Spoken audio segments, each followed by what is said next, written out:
Hello friends, आज का जो प्रश्न है दो लगातार सम संख्या का मौसम क्या होता है। चलिए हम इस प्रश्न को सोल्व करते हैं। यहाँ पर प्रश्न दिया है दो लगातार सम संख्या का मौसम क्या होता है। तो पहले हम लोग यह समझ लेते हैं कि आखिर सम संख्या कहते किसे हैं। तो देखिए, जो संख्या दो से पूरा पूरा कट जाए उसे सम संख्या कहते हैं।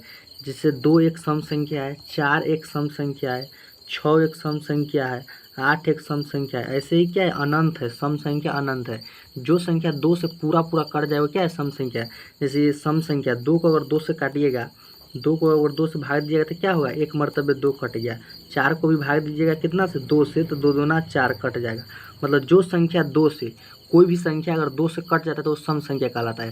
तो ये सभी संख्या दो से कट जाएगा और यह इंडिफिनिट है, यानी बहुत अनंत होता है सम संख्या। ठीक है ना। तो आई होप आप समझ गए होंगे कि सम संख्या किसे कहते हैं। अब हम लोग ये समझ लेते हैं कि दो लगातार सम संख्या का मौसम क्या होता है।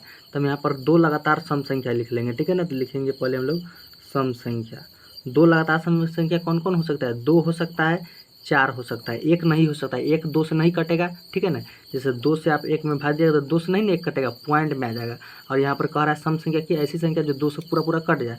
और तीन तो नहीं होगा, क्योंकि तीन को जब दो से भाग दीजिएगा तो एक मरतबे दो, यहाँ पर शेष बच जाता है एक। लेकिन ये तीन क्या है, दो से पूरा पूरा नहीं कट रहा है, तो तीन क्या है, सम संख्या नहीं है। सम संख्या दो है, चार है, छः है, आठ है, जो पूरा पूरा कट जाए।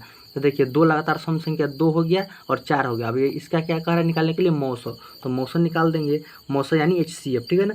तो दो को चार में HCF निकालेंगे तो लिखेंगे यहाँ पर, भाग देंगे, दो दूना चार, यहाँ पर कट गया तो HCF कितना आ गया, HCF बराबर आ गया दो। यही हमारा आंसर हो गया।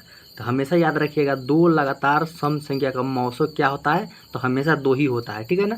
दो लगातार सम संख्या का मौसम कितना होता है, दो होता है। हम प्रूफ करके आपको दिखा दिए। तो आई होप आप समझ गए इस प्रश्न को। तो चलिए मिलते हैं नेक्स्ट वीडियो में, तब तक के लिए धन्यवाद।